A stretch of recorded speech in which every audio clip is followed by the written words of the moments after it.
بسم اللہ الرحمن الرحیم۔ نحمده ونصلي على رسوله الكريم اعوذ بالله من الشيطان الرجيم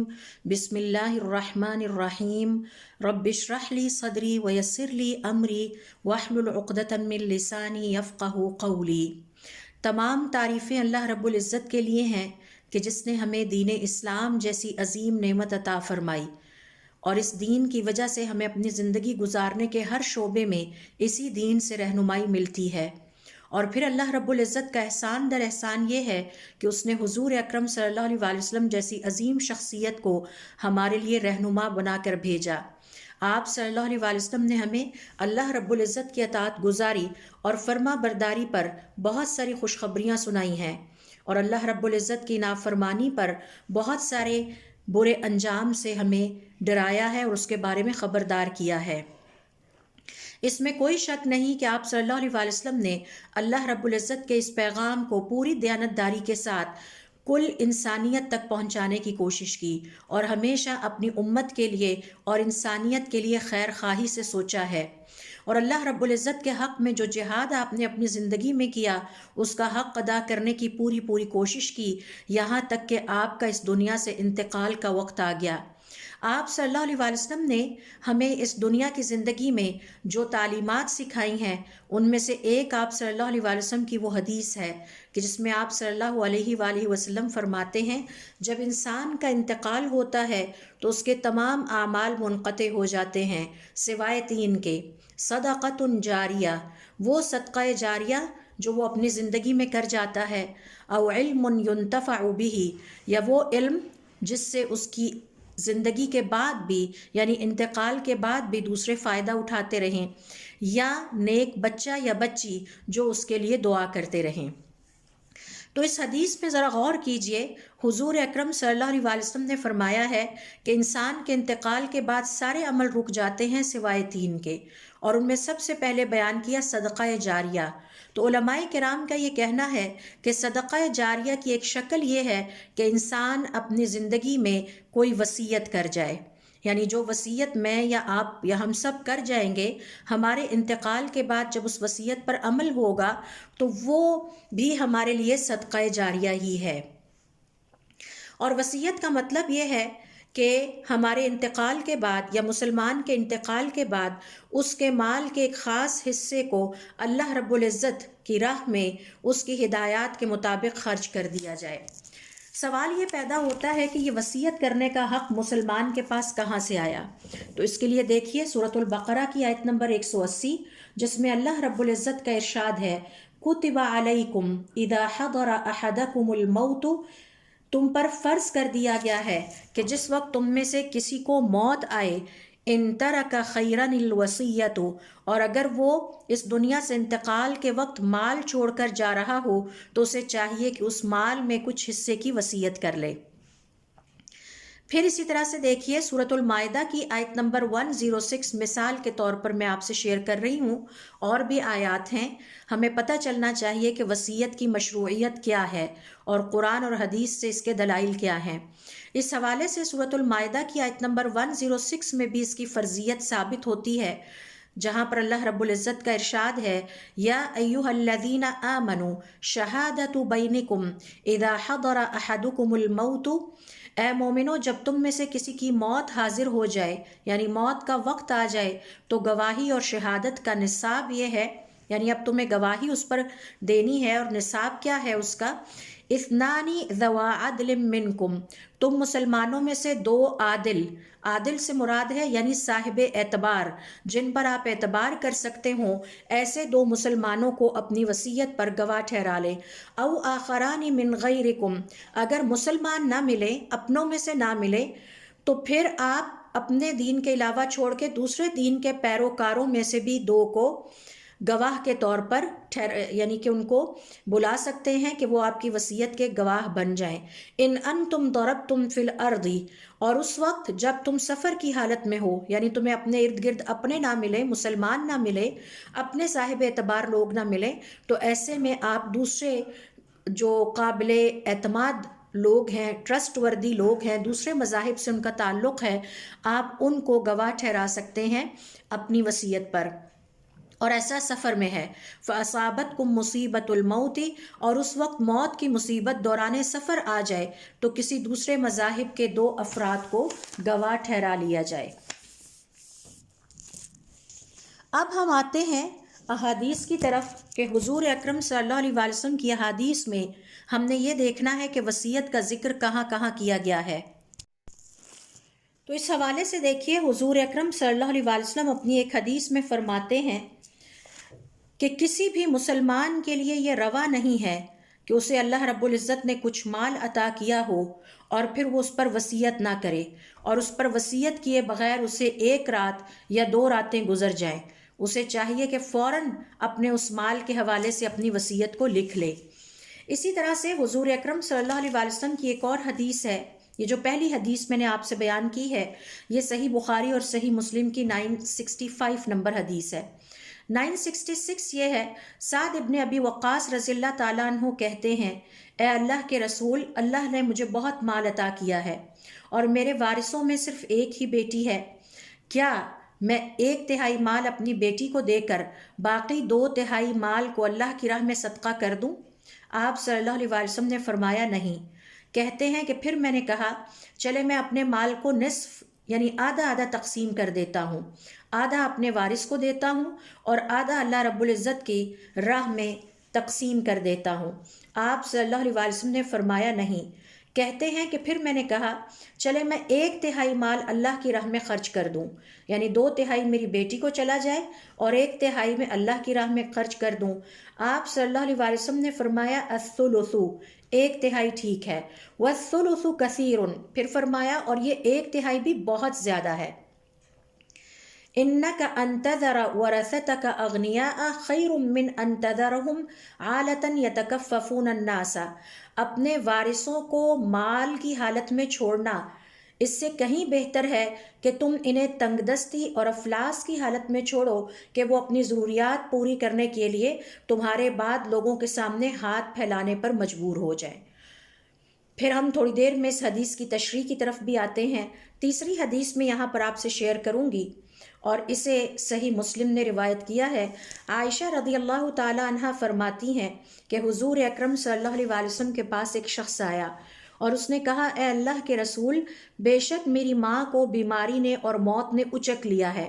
یعنی اچانک ان پر موت کی افتاد ٹوٹی اور وہ اس دنیا سے رخصت ہو گئیں اور انہیں اتنی مہلت نہ ملی کہ وہ اپنے لیے کچھ وصیت ہی کر لیتیں، اور میرا گمان ہے کہ اگر انہیں بولنے کی بھی گنجائش ملتی، یعنی تھوڑا سا بھی وہ اپنی بیماری سے ہوش میں آتی، تو وہ ضرور اپنے لیے صدقہ کرنے کا کہتی۔ تو کیا اب اگر میں ان کی طرف سے صدقہ کر دوں تو میری والدہ کو اس کا اجر ہے یا نہیں؟ آپ صلی اللہ علیہ وسلم نے فرمایا نعم، جی ہاں، آپ اپنی والدہ کی طرف سے صدقہ کر سکتے ہیں۔ اب ہم آتے ہیں اس پہلی حدیث کی طرف کہ جس میں حضور اکرم صلی اللہ علیہ وسلم فرماتے ہیں کہ کسی مسلمان کے لیے یہ روا نہیں ہے، یعنی جائز نہیں ہے کہ اسے اللہ رب العزت نے کچھ مال عطا کر رکھا ہے اور اس کی ملکیت میں وہ مال ہے اور پھر اس کے اوپر 1 رات گزر جائے، اس مسلمان پر 2 راتیں گزر جائے اور وہ اپنے مال کے حوالے سے اپنی وصیت کو لکھے نہیں۔ اس سے ہمیں پتہ چلتا ہے اور اس حدیث سے ہم یہ سیکھتے ہیں، ہماری یہ لرننگ ہوتی ہے کہ ہمیں اپنی وصیت لکھنے میں بہت جلدی کرنی چاہیے۔ ابن قدامہ رحمۃ اللہ علیہ فرماتے ہیں تقریباً تمام اہل علم کا ہمیشہ سے اس بات پر اتفاق رہا ہے کہ جتنی جلدی ہو سکے اپنی وصیت کو تحریر کر دیا جائے، اور اگر مسلمان خاص طور پر کسی خطرناک حالت میں پھنس جاتے ہیں، جیسے مثال کے طور پر کوئی لمبا سفر درپیش ہے یا کوئی بیماری طول اختیار کر جاتی ہے اور شدت پکڑ جاتی ہے، یا یہ کہ اس نے سمندر کا بہت طویل اور خطرناک سفر کرنا ہے، یا اسی طرح سے کوئی بھی بات، جیسے آج کل ہمارے ہاں وبا بہت پھیلی ہوئی ہے اور کچھ پتہ نہیں ہے کس وقت کسی انسان کا آخری وقت آ جائے، تو ایسے حالات میں تو واجب ہو جاتا ہے کہ مسلمان اپنی وصیت کو جلد از جلد لکھ ڈالے۔ اس کے بعد ہم اس کے احکام کی طرف بھی آئیں گے، لیکن میں آپ سے یہ حدیث پہلے شیئر کرنا چاہتی تھی اور ان احادیث کی تشریح۔ دوسری حدیث میں نے آپ سے سعد ابن ابی وقاص رضی اللہ تعالیٰ عنہ کی شیئر کی کہ جنہیں اللہ تعالیٰ نے خوب مال و دولت سے نوازا تھا، اور انہوں نے حضور اکرم صلی اللہ علیہ وسلم سے آ کے اس خیال کا اظہار کیا، مشورہ کرنے کی کوشش کی آپ صلی اللہ علیہ وسلم سے کہ میں اللہ کی راہ میں 2/3 مال خرچ کرنا چاہتا ہوں، اور میری ایک ہی بیٹی ہے جو کہ میرے مال کی وارث ہے، اور 1/3 میں اس کو دینا چاہتا ہوں۔ تو آپ صلی اللہ علیہ وسلم نے روک دیا۔ پھر انہوں نے اپنی رائے کو بدل کر اپنے خیال کو تبدیل کیا اور فرمایا کہ چلے میں آدھا آدھا کر لیتا ہوں، آدھا مال اپنے وارث کے لیے رکھ دیتا ہوں اور آدھا مال میں اللہ کی راہ میں خرچ کر دیتا ہوں۔ آپ صلی اللہ علیہ وسلم نے ان کی اس تجویز کو بھی پسند نہیں فرمایا۔ اس کے بعد پھر انہوں نے اپنی بات کو، خیال کو، اپنی تجویز کو تبدیل کیا اور تیسری دفعہ فرمایا کہ چلیں پھر میں 2/3 اپنے وارث کے لیے رکھ دیتا ہوں اور 1/3 اللہ کی راہ میں خرچ کر دیتا ہوں۔ آپ صلی اللہ علیہ وسلم نے اسے بھی کوئی ایبسولوٹلی بہت پسند نہیں فرمایا اور کہا کہ 1/3 یعنی 1/3 مال یہ بھی بہت زیادہ ہے۔ تو اس حوالے سے علماء کرام کا یہ کہنا ہے کہ ہمارے ہاں بھی یہ ایک بہت بڑی غلط فہمی پائی جاتی ہے۔ میں اکثر گھروں میں جہاں لڑائی جھگڑے ہوتے ہیں، مسائل پیدا ہوتے ہیں، وہاں اس مسکنسیپشن کو دیکھتی ہوں کہ جس میں بیوی یہ شکایت کرتی ہے کہ شوہر نے باہر سارا پیسہ خرچ کر دیا اور ہمارے گھر کی جو ضروری اخراجات تھے وہ پورے نہیں کیے، یا گھر میں بیوی بچوں پر خرچ نہیں کیا۔ عموماً یہ سمجھا جاتا ہے کہ گھر والوں پر خرچ کرنا، جیسے اپنے والدین پر خرچ کرنا، اپنی بہنوں پر خرچ کرنا، اپنے بیوی بچوں پر خرچ کرنا، شاید یہ کوئی نیکی اور اجر کا کام نہیں ہے، اور ان کے حصے کا پیسہ اٹھا کر باہر اللہ کی راہ میں خرچ کر دینا، اس سے مجھے ثواب زیادہ ملے گا۔ یہ وہ غلط تصور ہے جو کہ ہمارے ہاں پایا جاتا ہے، اور حضور اکرم صلی اللہ علیہ وسلم نے اسی غلط فہمی کو دور کرتے ہوئے فرمایا کہ اگر آپ اپنے وارثوں کو اچھی حالت میں، مالدار حالت میں چھوڑیں گے کہ وہ آپ کے بعد باعزت زندگی بسر کر سکیں اور دوسروں کے سامنے ہاتھ نہ پھیلائیں، تو یہ کہیں زیادہ بہتر ہے اس سے کہ آپ انہیں تنگ دستی اور افلاس کی حالت میں چھوڑیں اور اللہ تعالیٰ کی راہ میں خرچ کرتے رہیں، کیونکہ اگر ایسا کریں گے تو اس کا نتیجہ یہ نکلے گا کہ آپ کے جو گھر والے ہیں وہ آپ سے، ان کی جو بانڈنگ ہے وہ ویک ہو جائے گی۔ تو گھر والوں کا حق سب سے پہلے ہوتا ہے اور اس کے بعد باقی چیزیں آنی چاہیے۔ تو حضور اکرم صلی اللہ علیہ وسلم نے اس بات کو پسند نہیں کیا اور فرمایا کہ یہ 1/3 بھی بہت زیادہ ہے۔ یہی وجہ ہے کہ اہل علم کا یہ کہنا ہے کہ بہتر یہ ہوگا کہ 1/3 سے بھی کم کر دیا جائے، یعنی 1/4 حصہ اللہ کی راہ میں خرچ کیا جائے یا 5واں حصہ اللہ کی راہ میں خرچ کیا جائے، وہ زیادہ جو ہے وہ فضیلت کے قریب ہے۔ اور اس سے آپ دیکھیے کہ ہمیں پتہ چلتا ہے کہ ہماری شریعت کس حد تک ہمیں اپنے وارثوں اور اپنے گھر والوں کے حقوق کی ادائیگی کی تاکید کرتی ہے۔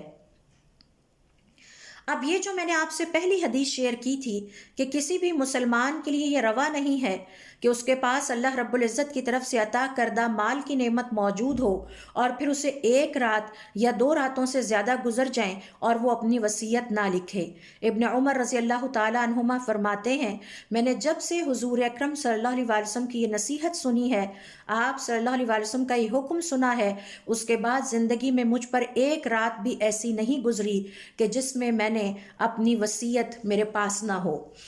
اس حوالے سے اہل علم کا یہ کہنا ہے کہ اس حدیث سے ہمیں یہ بھی لیسن ملتا ہے کہ جس کے پاس بھی اللہ رب العزت کی عطا کردہ مال جیسی نعمت موجود ہے، اس کے لیے یہ روا نہیں ہے، اس کے پاس اس بات کی گنجائش نہیں ہے کہ وہ وصیت کے لکھے جانے کو ڈیلے کرے اور اس میں لاپرواہی کا اظہار کرے یہاں تک کہ اس پر ایک لمبی مدت گزر جائے، بلکہ اسے چاہیے کہ حضور اکرم صلی اللہ علیہ وسلم کی فرما برداری کرتے ہوئے آپ صلی اللہ علیہ وسلم کی تعلیمات کے مطابق اور آپ صلی اللہ علیہ وسلم کی سنت کے مطابق وہ فوراً اس وصیت کو تحریر کرنے کی کوشش کرے، اور پھر اس میں زیادہ سے زیادہ ایک مسلمان کے پاس 1 رات یا 2 راتوں تک اس معاملے کو ڈیلے کرنے یا مؤخر کرنے کی اجازت ہے، اس سے زیادہ نہیں ہے۔ اسی حدیث سے ہمیں یہ بھی پتہ چلتا ہے کہ وصیت کا لکھا جانا مسلمان پر واجب ہے قرآن کریم میں بھی اللہ تعالیٰ نے اس کا حکم دیا ہے، اور حضور اکرم صلی اللہ علیہ وسلم نے بھی حدیث میں اس بات کی خاص طور پر تاکید کی ہے۔ اس حدیث سے ہمیں وصیت کی قسموں کا بھی پتہ چلتا ہے، اور ابھی میں تھوڑی دیر میں وہ قسمیں آپ سے شیئر کروں گی۔ پھر اس حدیث سے ہمیں یہ بھی پتہ چلتا ہے کہ جتنا جلدی ہو سکے وصیت کو لکھ لیا جائے، اور اس لیے کہ یہ اللہ رب العزت کے حکم کی فرما برداری ہے۔ اللہ رب العزت جب کسی کام کے کرنے کا حکم دے دیں تو تقویٰ کا تقاضا یہ ہے کہ اسے فوراً کیا جائے تاکہ اللہ رب العزت سے اس کا ثواب حاصل ہو سکے۔ اور یہ موت کی تیاری میں سے ایک اہم کام بھی ہے کہ اپنی وصیت کو تحریر کر کے موت کے لیے تیار رہا جائے۔ اور پھر سب سے بڑی بات یہ ہے کہ اس حدیث سے ہمیں یہ بھی پتہ چلتا ہے، اور علماء کرام کا یہ کہنا ہے کہ اگر وصیت کرنے والے نے اپنے ہاتھ سے وہ تحریر رقم کی ہے اور گھر والے اس ہینڈ رائٹنگ کو پہچانتے ہیں تو یہ کسی وصیت کے ثبوت کے لیے کافی ہے۔ اب گھر والوں کو چاہیے کہ اس پر عمل کر لیں، کیونکہ اس نے اس پر گواہ تو نہیں ٹھہرائے، لیکن اگر ہینڈ رائٹنگ پہچان لی جائے اور گھر والے سمجھ جائیں کہ یہ ہمارے ہی گھر والے کی ہینڈ رائٹنگ ہے تو یہ کافی ہے۔ پھر ہمیں اس حدیث سے حضرت ابن عمر رضی اللہ تعالیٰ عنہ کی فضیلت پتہ چلتی ہے، اور صحابہ کرام رضوان اللہ علیہم اجمعین کے اس انداز کا پتہ چلتا ہے کہ وہ کس طرح فوری طور پر منو ان اللہ رب العزت کے احکام پر اور حضور اکرم صلی اللہ علیہ وسلم کے احکام پر عمل درآمد کرنے والے ہوتے تھے۔ ابن دقیق العید کہتے ہیں کہ اس حدیث میں جو اللہ رب العزت کی طرف سے اور حضور اکرم صلی اللہ علیہ وسلم کی طرف سے ہمیں 1 یا 2 راتوں کی گنجائش دی گئی ہے کہ میکسیمم کسی وصیت کو ڈیلے کرنے میں 1 یا 2 راتوں کی گنجائش ایک مسلمان کے پاس ہوتی ہے، وہ اس لیے دی گئی ہے کہ مسلمان تنگ نہ ہو، یعنی ممکن ہے ابھی مصروف ہو نہیں لکھ سکتے تو میکسیمم 1 رات یا 2 راتوں تک تو وصیت کو تحریر نہ کرنا کسی مسلمان کے پاس اس کی گنجائش ہے، لیکن اس سے زیادہ نہیں ہے۔ اور اگر کوئی شخص اس سے زیادہ کر دیتا ہے تو یقیناً وہ اللہ رب العزت کے ہاں نافرمانی کے زمرے میں اس کا یہ عمل آتا ہے۔ پھر اسی طرح سے علماء کرام کا یہ کہنا ہے کہ بہتر یہ ہے کہ وصیت کو تحریر کر دیا جائے۔ خالی بول کر کسی کے سامنے بتانا کہ میری یہ وصیت ہے اور اس پر آپ 2 لوگ گواہ ہیں، خالی حافظے کے اوپر اعتماد نہیں کرنا چاہیے، کیونکہ حافظہ کبھی کبھار دھوکہ دے جاتا ہے، انسان بھول بھی جاتا ہے، لہٰذا لکھ لینا چاہیے، اور لکھ کر اس پر گواہی کا نصاب یہ ہے کہ 2 قابل اعتبار افراد کو اس پر گواہ بنا لیا جائے۔ اسی طرح سے اس حدیث سے ہمیں یہ سبق بھی ملتا ہے کہ موت کے لیے صاحب ایمان کو ہر وقت تیار رہنا چاہیے، اور موت سے پہلے کی زندگی بھی اس کی بڑی کلیئرٹی والی ہونی چاہیے، اور موت کے بعد بھی جو حالات پیش آئیں تو یہ کوئی عقل مندی نہیں ہے کہ اس کے بعد اس کے وارث جھگڑتے رہیں، ایک وارث دوسرے سے کہے کہ یہ ڈائمنڈ کی رنگ تو اس نے مجھے کہا تھا تم رکھ لینا، دوسرا وارث کہے کہ نہیں یہ تو انہوں نے میرے حوالے کی تھی۔ اس طرح کی پریشانیوں میں اپنے گھر والوں کو نہیں ڈالنا چاہیے۔ ہر چیز واضح طور پر تحریر ہونی چاہیے، تحریر پر گواہ موجود ہوں، اور اس کے لیے شریعت نے ہمیں یہ گنجائش دی ہے، چاہے تو ہم یہ 2 قابل اعتبار گواہ، قابل اعتماد گواہ اپنے گھر والوں میں سے، اپنے رشتہ داروں میں سے، اپنے دوست احباب میں سے کہ جو مسلمان ہیں ان کو اس وصیت پر ٹھہرا سکتے ہیں، اور اگر وہ میسر نہ ہو جیسا کہ سفر کی حالت میں ہے تو پھر دوسرے مذاہب سے کوئی ایسے 2 قابل اعتبار گواہ تلاش کر لیے جائیں جو اس وصیت کے بارے میں گواہی دے سکیں۔ تو یہ ہیں وہ چند احادیث کے جس سے ہمیں پتہ چلتا ہے کہ حضور اکرم صلی اللہ علیہ وسلم کی احادیث میں کس طرح سے اس واجب عمل یعنی فرض ہے یہ ہمارے اوپر، جیسا کہ میں نے آپ سے قرآن کریم کی سورۃ البقرہ کی آیت نمبر 180 بھی شیئر کی، جس میں اللہ رب العزت فرماتے ہیں کتب علیکم، تم پر فرض کر دیا گیا ہے کہ اس وصیت کو لکھ لو اگر تمہارے پاس کچھ مال ہے، تو یہ فرض ہے۔ اللہ رب العزت نے بھی اس کا حکم دیا ہے، حضور اکرم صلی اللہ علیہ وسلم نے بھی اس کا حکم دیا ہے۔ اب ہم آتے ہیں اگلی مثال کی طرف، اور اگلی ہماری جو بحث ہے اس کی طرف، وہ یہ کہ وصیت کے پیچھے حکمت کیا ہے، اللہ رب العزت نے کیوں وصیت کا کرنا ہم پر فرض کیا ہے۔ تو اس حوالے سے اگر ہم بہت غور سے شریعت کا مطالعہ کریں تو ہمیں پتہ چلے گا کہ وصیت کو فرض کرنے میں اللہ رب العزت کی طرف سے بہت ساری حکمتیں اس میں شامل ہیں۔ 1-2 میں یہاں پر آپ سے شیئر کرتی ہوں۔ نمبر 1 تو یہ ہے کہ یہ اللہ رب العزت کا اپنے بندوں پر فضل اور اس کی رحمت کا اظہار ہے۔ اللہ رب العزت نے ہر مسلمان جسے اللہ تعالیٰ نے مال عطا کیا ہے اس کے مال میں کچھ ایسے حصے رکھ دیے ہیں جو اس نے دنیا کی زندگی میں بھی دوسروں کو ادا کرنے ہیں، اور پھر اس نے اس دنیا سے جانے کے بعد بھی دوسروں کو ادا کرنے ہیں، اور پھر اسے ایک حصہ دے دیا تاکہ وہ اس دنیا سے جانے کے بعد ایک موقع اسے اور مل جائے کہ جس کے نتیجے میں وہ اپنے اس دنیا سے چلے جانے کے باوجود بھی اپنے لیے پیچھے صدقہ جاریہ کا بندوبست کر جائے۔ اب آپ دیکھیے کہ وہ جو 1/3 یا اس سے کم مال ایک مسلمان کو پھر موقع دیا گیا ہے موت کے وقت کہ وہ اپنے لیے ایسے نیکی کے کام کر جائے کہ اس دنیا سے جانے کے بعد بھی اس کے نیک عمل منقطع نہ ہو۔ اب یہ جو نیکی کے کام ہے جہاں اس نے اپنے اس مال کو خرچ کرنا ہے جس کے بارے میں ہم نے ابھی سیکھا کہ 1/3 یا 1/4 یا 5واں حصہ، تو اس میں فقراء، محتاجین، مساکین، بیوہ کے اوپر خرچ کرنا، اس سے معاشرے کے کمزور طبقوں کو بھی فائدہ پہنچتا ہے وصیت کے نتیجے میں، اور وصیت کرنے والے کو بھی فائدہ پہنچتا ہے کہ جب وہ اس دنیا سے چلا جائے گا اور آخرت کی زندگی کو اپنی آنکھوں سے دیکھ لے گا تو اسے وہاں جا کے حسرت نہیں ہوگی کہ اس کے نامہ اعمال میں اس کے عمل کا اندراج رک گیا ہے، بلکہ وہ اللہ رب العزت کے فضل کو، اللہ رب العزت کی رحمت کو وہاں جا کے بھی محسوس کرے گا کہ دنیا کی زندگی میں جو وصیت اس نے کی تھی کہ میرے بعد میرے اتنے مال کو اللہ کی راہ میں نیکی کے کاموں پر خرچ کیا جائے، اس کی وجہ سے اس کے نامہ اعمال میں نیک عمل کا اضافہ ہوتا رہے گا۔ تو یہ اللہ رب العزت کی بہت بڑی رحمت ہے اور فضل ہے اس کے نیک بندوں پر۔ وصیت کرنے والے کے لیے بھی یہ بہت بڑی رحمت ہے، اور جن کے حق میں وصیت کی جا رہی ہے ان کے لیے بھی اللہ رب العزت کی طرف سے رحمت اور اس کے فضل کا اظہار ہے۔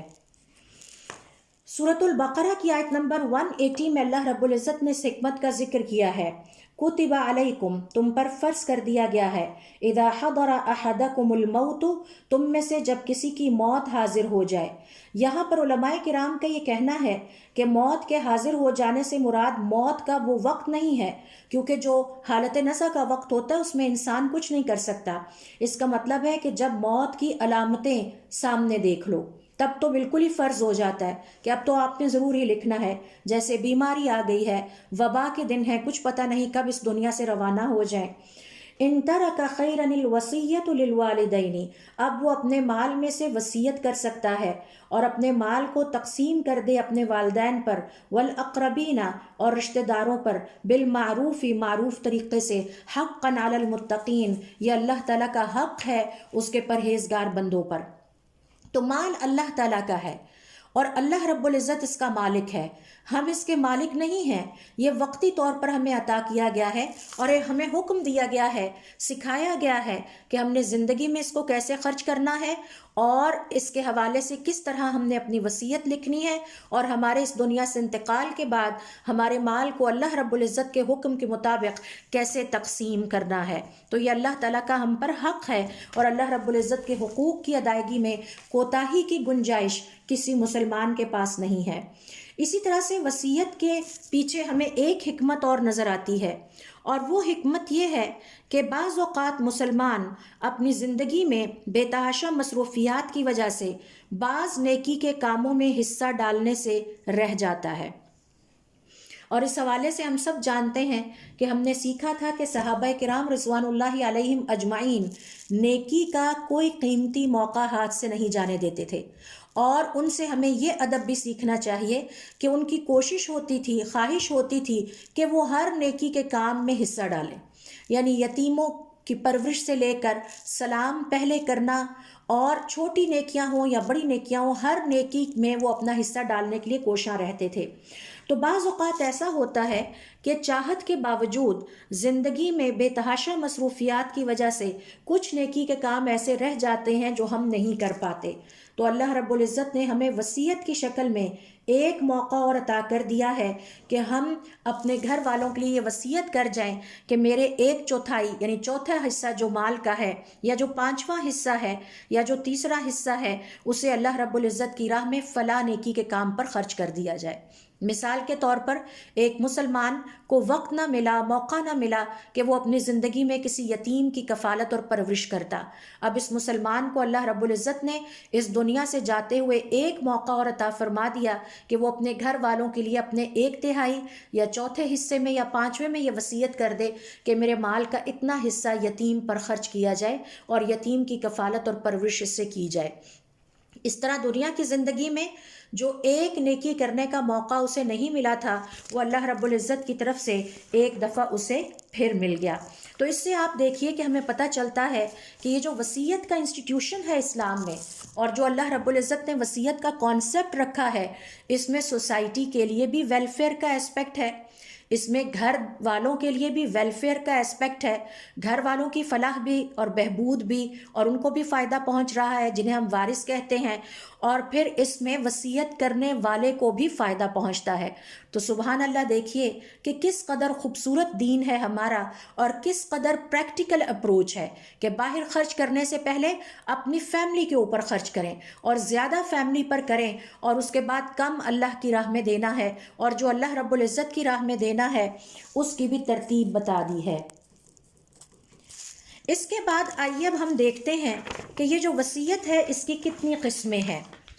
تو اس حوالے سے علماء کرام کا یہ کہنا ہے کہ وصیت کی تقریباً 3 سے 4 قسمیں، بنیادی قسمیں ہمارے سامنے آتی ہیں۔ اس کی پھر فردر سب ڈویژن موجود ہے۔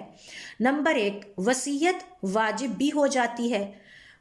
کب واجب ہوتی ہے؟ یعنی ہم نے وصیت لکھنی ہے تو اب اگر ہمارے ذمے اللہ رب العزت کے کچھ حقوق رہتے ہیں جو کہ ہم ابھی تک ادا نہیں کر پائے، مثال کے طور پر ایک مسلمان نے کچھ کفارے ادا نہیں کیے، اور مجھے امید ہے کہ آپ سب لوگ کفارے کو سمجھتے ہوں گے، اور اسے یہ کفارے ادا کرنے کا موقع نہ مل سکا یہاں تک کہ اس کو یقین ہو گیا کہ اب اس کی موت کا وقت قریب ہے، تو اب اسے چاہیے کہ وہ اپنی وصیت میں لکھے اور لکھوائے کہ میرے بعد یہ کفارے میرے مال میں سے ادا کیے جائیں۔ اسی طرح اگر کسی شخص کے ذمے قرض ہے اور وہ قرض کسی مسلمان نے لین دین کرتے ہوئے کہیں لکھا نہیں تھا، نہ ہی اس پر کوئی گواہ ہے، تو ایسے میں اور اسے پتہ ہے کہ اس نے یہ قرض واپس لوٹانا ہے، تو اسے چاہیے کہ وہ اپنی وصیت میں اس بات کو لکھے اپنے گھر والوں کے لیے کہ میں نے کس سے قرض لیا تھا اور کس طرح میں نے اس کو واپس لوٹانا ہے۔ اس کا فائدہ یہ ہوگا کہ اس کے بعد اس کے وارث بھی تنگ نہیں ہوں گے جب ان نون لوگ آ کے ان سے مطالبہ کریں گے اور ان کے پاس کوئی ثبوت نہیں ہوگا کہ ہم نے یہ قرض اس شخص نے کب لیا تھا، ہمارے انتقال کر جانے والے شخص سے یا گھر والے سے، اور اس کی کیا ٹرمز اینڈ کنڈیشنز تھیں۔ تو آپ دیکھیے کہ پہلی قسم ہے وصیت کی جو کہ واجب وصیت کہلاتی ہے، اور اہل علم کے مطابق اس میں 2 قسم کے حقوق انوالو ہوتے ہیں۔ سب سے پہلے اللہ رب العزت کے حقوق، مثال کے طور پر کسی مسلمان خاتون نے اپنی زندگی میں زکوٰۃ ادا نہیں کی تھی، پتہ ہی نہیں تھا، دین کا علم ہی نہیں تھا، اور اب اس کی موت کا وقت قریب آیا تو اسے پتہ چلا کہ مجھے اتنے سالوں کی زکوٰۃ ادا کرنی ہے، تو یہ اللہ رب العزت کے حقوق کی مختلف شکلیں ہیں۔ اسی طرح سے اگر کسی نے اپنے روزوں کا، چھوڑے ہوئے روزوں کا فدیہ ادا نہیں کیا، یا اس پر حج واجب تھا لیکن اس نے حج نہیں کیا، تو یہ اللہ رب العزت کے حقوق ہیں۔ دوسرے نمبر پر انسانوں کے حقوق ہیں، ان کو بھی لکھا جانا چاہیے تاکہ اس دنیا سے جانے کے بعد اس مسلمان کی وصیت کے مطابق وہ سارے حقوق ادا کر دیے جائیں اور مسلمان کا جو کھاتا ہے وہ بالکل کلیئر ہونا چاہیے۔ دوسرے نمبر پر وصیت آتی ہے، یا وصیت کی دوسری قسم آتی ہے جسے ہم مستحب وصیت کہتے ہیں۔ مستحب وصیت کی تعریف یہ ہے کہ اگر وصیت کرنے والا مسلمان، اللہ رب العزت نے اس کو بہت مال و دولت سے نوازا ہے اور اس کے عزیز رشتہ دار اور وارث بھی دولت مند ہیں، یعنی کہ وہ بہت زیادہ اس پیسے کے محتاج نہیں ہیں، ان کے پاس کافی کچھ ہے، تو اسے یہ اجازت ہے کہ وہ اپنے مال کے 1/3 حصے کے بارے میں وصیت کر سکتا ہے، اور یہ مستحب وصیت کہلاتی ہے۔ ایسے میں اب واجب نہیں ہے بلکہ مستحب ہے۔ وصیت کی تیسری قسم حرام وصیت کہلاتی ہے، اور یہ وہ وصیت ہے کہ جس میں وصیت کرنے والا انٹینشنلی، یعنی پوری سوچ سمجھ کے ساتھ، سمجھ بوجھ کے ساتھ اپنے وارثوں میں سے کچھ کو نقصان پہنچانے کے لیے وصیت میں رد و بدل کر دے۔ ہم سب جانتے ہیں کہ وارثوں کے حصے اللہ رب العزت کی طرف سے مقرر کر دیے گئے ہیں، اور اب ہر مسلمان پر فرض ہے کہ وہ اپنے مال میں سے اپنے وارثوں کے حصے اسی کے مطابق نکالے، اور اگر وہ اپنی پسند ناپسند کے زیر اثر یا کسی بھی وجہ سے وارثوں کے حصوں میں فرق کرتا ہے تو یہ اللہ رب العزت کی عظیم نافرمانی ہے۔ اور اس کی وجہ یہ ہے کہ ایسا کرنے والا مسلمان جو کہ وصیت کر رہا ہے وہ دراصل اللہ رب العزت کی تقسیم پر اعتراض کر رہا ہے، اور ہم سب جانتے ہیں کہ مسلمان اللہ رب العزت کی تقسیم پر اعتراض نہیں کرنے والا ہوتا بلکہ وہ اس کو تسلیم کرنے والا ہوتا ہے۔ اب اللہ رب العزت نے وارثوں کی جو تقسیم قرآن کریم میں بیان کر دی ہے اس میں اگر رد و بدل کر کے وصیت لکھی جاتی ہے تو ایسی وصیت حرام ہو جاتی ہے۔ ترمذی کی روایت کے مطابق حضور اکرم صلی اللہ علیہ وسلم کا ارشاد ہے، ان اللہ اعطى كل ذی حق حقہ، اللہ تعالیٰ نے ہر حقدار کو، ہر وارث کو اس کا حق دے دیا ہے۔ ولا وصیت لوارث، اب وصیت کے ذریعے سے کسی حقدار کا حق تبدیل نہیں کیا جا سکتا۔ امام ابن کثیر رحمۃ اللہ علیہ اس حدیث کی تشریح بیان کرتے ہوئے فرماتے ہیں کہ اب وصیت کو عدل و انصاف پر مبنی اور مشتمل ہونا چاہیے۔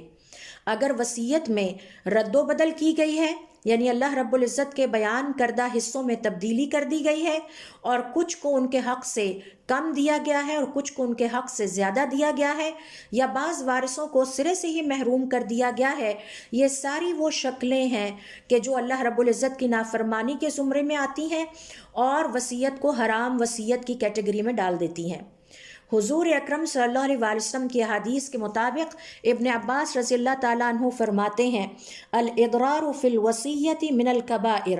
وصیت میں رد و بدل کر کے کچھ وارثوں کو زیادہ فائدہ پہنچانا اور کچھ وارثوں کے حصوں میں تبدیلی کر کے انہیں کم حصہ دینا، یہ کبیرہ گناہوں میں سے ایک ہے۔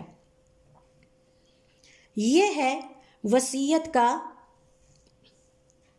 وصیت کی تیسری قسم۔ اب آتے ہیں وصیت کی چوتھی قسم کی طرف۔ وصیت کبھی کبھار مکروہ بھی ہو جاتی ہے۔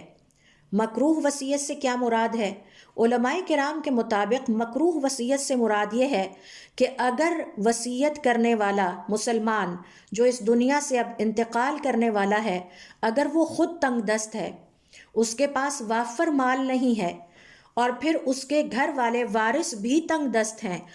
اور اس کے مال کے بہت محتاج ہیں،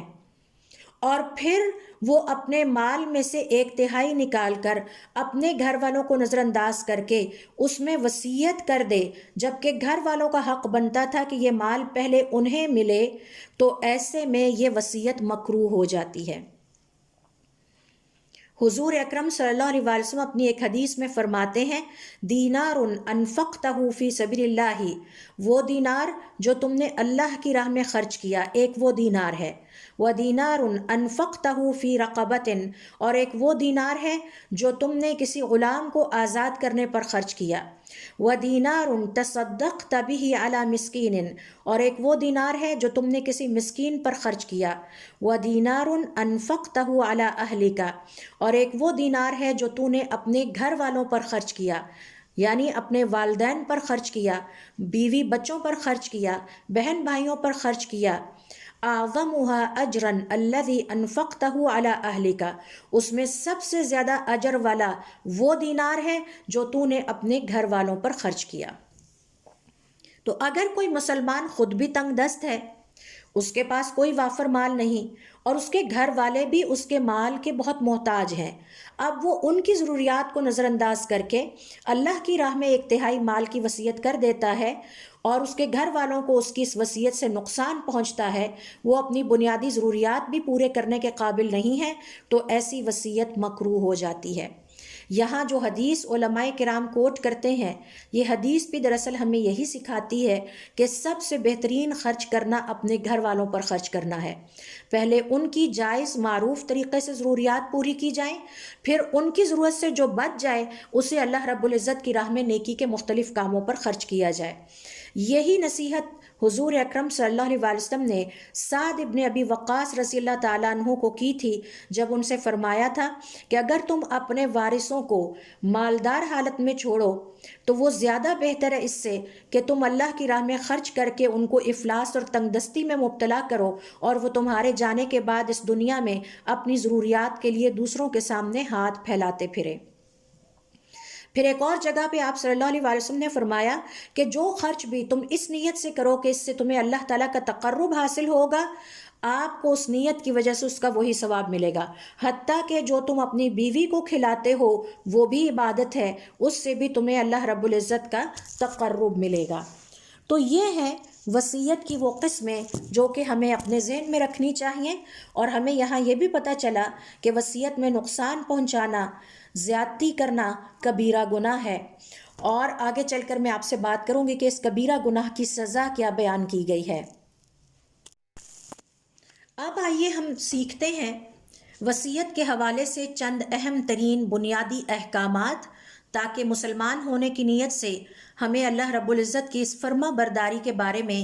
کچھ بنیادی علم ہمارے پاس یا بیسک نالج ہونا چاہیے۔ اس میں سب سے پہلی بات تو یہ ہے کہ ہماری شریعت ہمیں یہ سکھاتی ہے کہ وصیت کا نفاذ وصیت کرنے والے کے انتقال کے بعد ہی ہوگا۔ یہی وجہ ہے کہ علماء کرام یہ کہتے ہیں، اور یہ دوسرا حکم آپ سمجھ لیجئے، کہ اگر وصیت کرنے والا اپنی وصیت میں رجوع کر لیتا ہے، یعنی تبدیلیاں کر لیتا ہے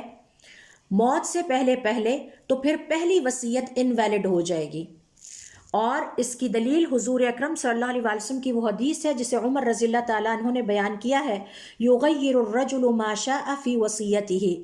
انسان اپنی وصیت میں جو بھی تبدیلیاں کرنا چاہے کر سکتا ہے، لہٰذا وصیت کرنے والے کے پاس یہ حق ہے، اسے یہ حق حاصل ہے کہ وہ اپنی وصیت میں تبدیلیاں کرتا رہے زندگی کے حالات کے مطابق۔ اور اس کے لیے علماء کرام کا یہ کہنا ہے کہ ہمارے پاس ایک ڈائری ہونی چاہیے جس میں ہم اپنی وصیت کو اپ ڈیٹ کرتے رہیں۔ یہ جو وصیت میں تبدیلی ہے یہ دراصل وصیت کو اپ ڈیٹ کرنا ہے۔ اور پھر دیکھیے کہ یہی ہماری شریعت کی خوبصورتی ہے اور پریکٹیکل اپروچ ہے کہ انسان کے مالی حالات دنیا کی زندگی میں بدلتے رہتے ہیں، کبھی اس کے پاس زیادہ سیونگ ہوتی ہے، کبھی کم سیونگ ہو جاتی ہے، کبھی وہ کسی کو اپنی زندگی میں ہی کوئی چیز گفٹ کر دیتا ہے اور پھر سوچتا ہے کہ چلیں میں نے چونکہ اس کو گفٹ کر دیا ہے تو اب میں اپنی وصیت میں کچھ تبدیلیاں کر لوں۔ تو بہرحال اپنی سیونگ کے مطابق، اپنے پاس موجود مال کے مطابق یہ وصیت تبدیل ہوتی رہتی ہے۔ اور اس کی شکل یہ ہے کہ مثال کے طور پر اگر میں نے کوئی وصیت لکھی ہے اور اپنے بھائی کو اس کی ایک کاپی دے دی، اس کے کچھ عرصے کے بعد 2-3 سال کے بعد میں نے وصیت میں تبدیلی کی اور اپنے بھائی کو اب تبدیل شدہ کاپی وصیت کی امینڈڈ جو کاپی ہے وہ دے دی ہے، تو اب اگر خاتون کے انتقال کے بعد بھائی صاحب پہلی کاپی نکال لاتے ہیں تو یہ انویلڈ ہے۔ ہونا یہ چاہیے کہ دوسری والی جس میں چینجز کے بعد لیٹسٹ کاپی جو ہے اس کو نافذ کیا جائے اور اس کو زندگی میں یا اس کی موت کے بعد امپلیمنٹ کیا جائے۔ اسی طرح سے تیسرا حکم یہ لکھ لیجئے کہ اہل علم کا یہ کہنا ہے کہ وصیت کے ثبوت کے لیے یہ کافی ہے اگر وصیت کرنے والے کی ہینڈ رائٹنگ میں وہ مل جاتی ہے، یعنی اگر کوئی گواہ نہیں بھی ہے اور گھر کے افراد جانتے ہیں کہ یہ ہمارے والد صاحب کی ہینڈ رائٹنگ ہے تو یہ اس کے ثبوت کے لیے کافی ہے، اور پھر اس کا اقرار اس کے وارث بھی کر لیں، اور پھر اگر گواہی سے بھی ثابت ہو جائے تو یہ تو بہت ہی اچھی بات ہے۔ کلیئرٹی کے لیے ضروری ہے کہ ہینڈ رائٹنگ کے علاوہ گواہ بھی بنا لیے جائیں، چاہے تو وصیت کرنے والا خود بھی اپنی وصیت لکھ سکتا ہے، چاہے تو وہ کسی دوسرے کو بھی لکھوا سکتا ہے، دونوں ہی شکلیں ممکن ہیں۔ پھر اسی طرح سے وصیت کے حوالے سے ایک حکم یہ بھی ہے کہ وصیت کرنے والے کو اس بات کی اجازت ہے، مستحب ہے اس کے لیے کہ وہ کسی ایسے شخص کی مدد لے لے، کسی ایسے شخص کو اپنی وصیت کا انچارج بنا دے جو اس کے بعد اس کے سارے ترکے کی اچھی طریقے سے تقسیم کر دے، یعنی گھر والے وارثوں میں بھی تقسیم کر دے اور اللہ کی راہ میں بھی خرچ کر دے، اور اس طرح جو اس دنیا سے انتقال کر کے شخص جا رہا ہے اس کے ذمے جو فرض تھے وہ سارے ادا ہو جائیں اور اس کی وصیت کو منوعاً اسی طرح سے نافذ کر دیا جائے۔ اسی طرح سے 5ویں نمبر پر دیکھیے کہ وصیت کے حوالے سے ہماری شریعت کا ایک حکم یہ بھی ہے کہ اپنی وصیت کو نافذ کرنے کے لیے، اپنی وصیت کی امپلیمنٹیشن کرنے کے لیے کسی عاقل، بالغ، ٹرسٹ وردی، سمجھدار یعنی سینسیبل مسلمان کی مدد لینے میں کوئی حرج نہیں ہے، چاہے یہ کوالٹیز ہمارے بچوں میں سے کسی بچے میں پائی جاتی ہوں، یا بہن بھائیوں میں پائی جاتی ہوں، یا رشتہ داروں میں پائی جاتی ہوں، چاہے وہ ہمارے گھر کے افراد ہوں یا وہ باہر کے لوگ ہوں یعنی دوست احباب ہوں۔ تو وصیت کرنے والا 2 ایسے افراد کو سلیکٹ کر لے جو مسلمان ہوں، بالغ ہوں، سینسیبل ہوں، ٹرسٹ وردی ہوں اور معاملات کو اچھی سوجھ بوجھ کے ساتھ ہینڈل کر سکتے ہوں، اور پھر ان کو وہ اپنی وصیت پر گواہ ٹھہرائے اور انہیں انچارج بنا دے کہ میرے بعد آپ نے اس وصیت کو امپلیمنٹ کرنا ہے۔ کیونکہ بعض اوقات ایسا ہوتا ہے کہ گھر والوں کا آپس میں ایک دوسرے کے اوپر اعتماد نہیں ہوتا، یہ جو بار بار ہماری شریعت ہمیں سمجھاتی نا، قابل اعتماد، عدل، جنہیں عادل کہا گیا ہے، یعنی ٹرسٹ وردی، جن پر تمام لوگ جو ہیں وہ ٹرسٹ کر سکتے ہوں۔ گھر والے چونکہ آپس میں ایک دوسرے کے ساتھ ایسی زیادتیاں کرتے رہتے ہیں جس کی وجہ سے ان کے آپس میں تعلقات اچھے نہیں ہوتے اور وہ آپس میں ایک دوسرے کے اوپر ٹرسٹ بھی نہیں کر رہے ہوتے، تو ایسے میں وصیت کرنے والے کو یہ بات بخوبی پتہ ہوتی ہے کہ گھر سے باہر کون سے ایسے افراد ہو سکتے ہیں کہ جن کے حوالے میں یہ ذمہ داری لگاؤں تو وہ میرے انتقال کے بعد میرے گھر والوں کی تسلی کے مطابق ہر صاحب حق کو اس کا حق بھی ادا کریں گے، اور میری جو اللہ رب العزت کی راہ میں جو میں نے وصیت کی ہے کہ میرے مال کو خرچ کیا جائے اسے بھی بہت احتیاط کے ساتھ خرچ کریں گے۔ اسی طرح سے وصیت کے حوالے سے ایک حکم اور بھی ہے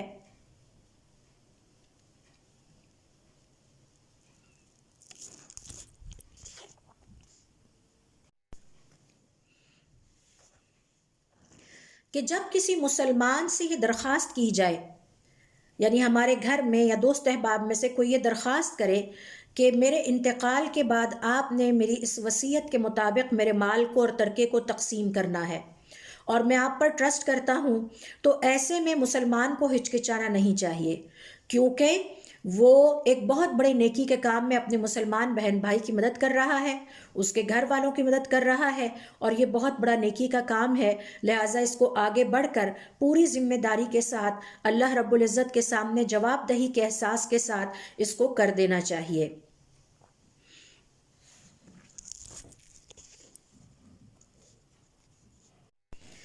کیونکہ ایسا کرنے والا مسلمان دراصل وصیت کرنے والے کو بھی فائدہ پہنچا رہا ہے، اس کے ساتھ اچھا سلوک کر رہا ہے اور اس کے گھر والوں کے ساتھ بھی اچھا سلوک کر رہا ہے، لہٰذا اس میں کسی ہچکچاہٹ کا مظاہرہ نہیں کرنا چاہیے۔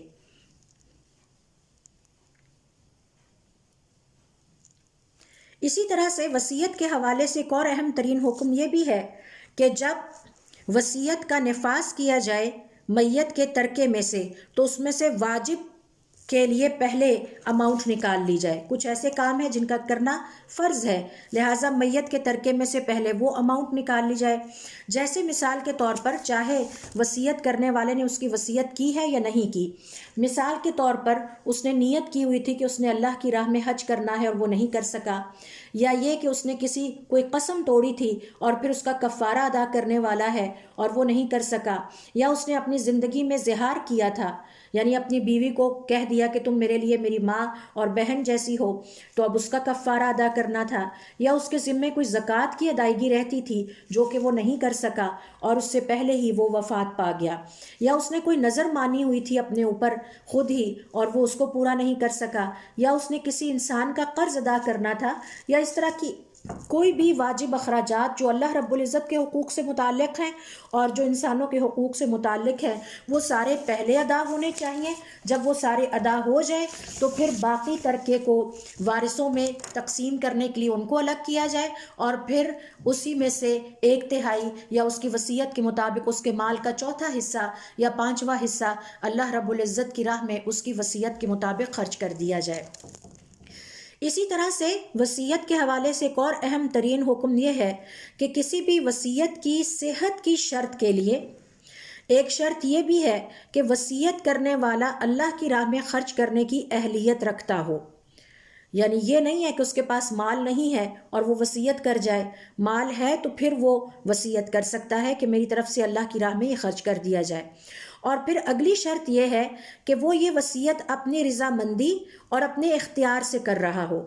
اور پھر یہ بھی شرط ہے کہ وہ اس مال کا مالک بھی ہو جس کی وہ وصیت کر کے جا رہا ہے. تو کسی کو بھی یہ حق حاصل نہیں ہے کہ وہ کسی دوسرے کے مال میں وصیت کرے.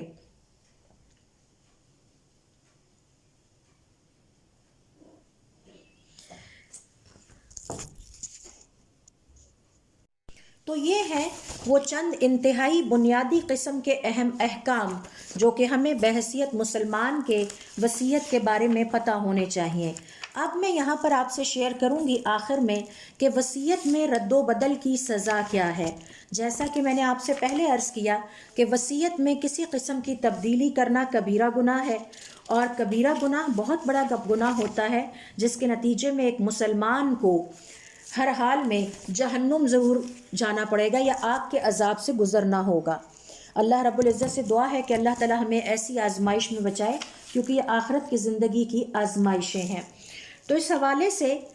حضور اکرم صلی اللہ علیہ وسلم اپنی ایک حدیث میں فرماتے ہیں، جو کہ حضرت ابن عباس رضی اللہ تعالیٰ عنہ کے حوالے سے میں نے آپ سے شیئر کی، کہ وصیت کے احکام میں جو اللہ تعالیٰ نے حصے مقرر کر دیے ہیں وارثوں کے، ان میں اگر کسی قسم کی کوئی تبدیلی کی جاتی ہے تو اس کے نتیجے میں مسلمان کبیرہ گناہ کا ارتکاب کرتا ہے. دوسرے نمبر پر آپ صلی اللہ علیہ وسلم فرماتے ہیں،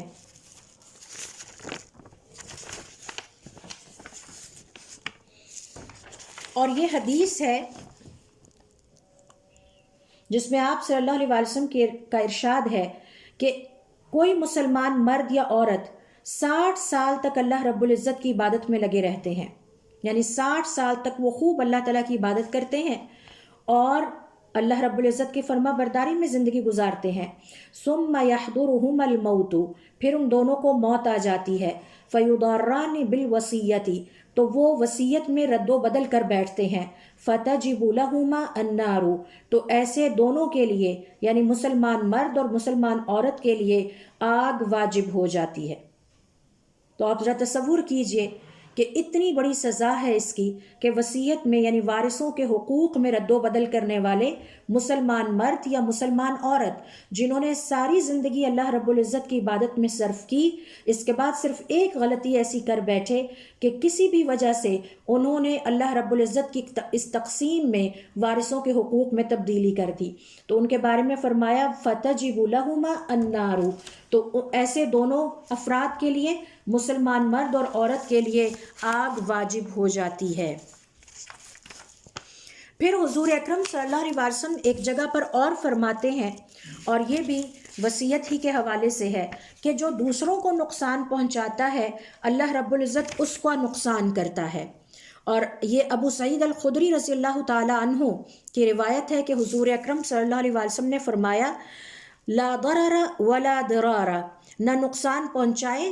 نہ شروع میں پہنچائے، نہ مقابلتاً، یعنی کوئی آپ کو نقصان پہنچا رہا ہے تو آپ اس کے جواب میں نقصان نہ پہنچائیں. وَمَنْ ضَرَّ ضَرَّهُ اللَّهُ، جس نے دوسرے کو نقصان پہنچایا اللہ تعالیٰ اس کو نقصان پہنچائے گا. وَمَنْ شَاقَّ شَقَّ اللَّهُ عَلَيْهِ، اور جس نے دوسرے کو تنگ کیا اللہ رب العزت اس کو تنگ کریں گے. تو علماء کرام کا یہ کہنا ہے کہ ذرا تصور کیجئے کہ حضور اکرم صلی اللہ علیہ وسلم نے بد دعا دی ہے اس مسلمان کو جو اپنے دوسرے مسلمان بہن بھائی کو نقصان پہنچاتا ہے.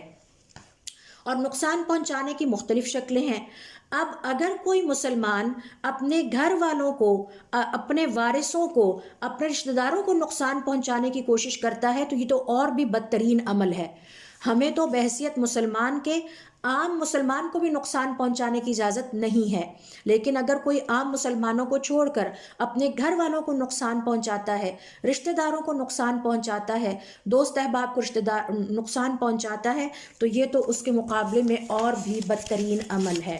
تو اس طرح سے ہمیں پتہ چلا کہ وصیت میں تبدیلی کرنے کا حق ہمارے پاس نہیں ہے، اور اگر ہم وصیت میں کسی قسم کی تبدیلی کرتے ہیں تو اس کی سزا ہماری شریعت میں بہت سخت تجویز کی گئی ہے. لہٰذا ہمیں کبھی بھی کوئی کام اپنی زندگی میں ایسا نہیں کرنا چاہیے جس کے نتیجے میں اللہ رب العزت کا غضب ہمارے شامل حال ہو جائے. اللہ رب العزت سے دعا ہے کہ وہ ہمیں اپنے دین کو سیکھنے، اس پر عمل کرنے کی توفیق عطا فرمائے، اور پھر اس دین کو اپنے پیاروں تک اور کل انسانیت تک پہنچانے کی توفیق عطا فرمائے. سبحانک اللہم و بحمدک اشہد ان لا الہ الا انت استغفرک و اتوب الیک۔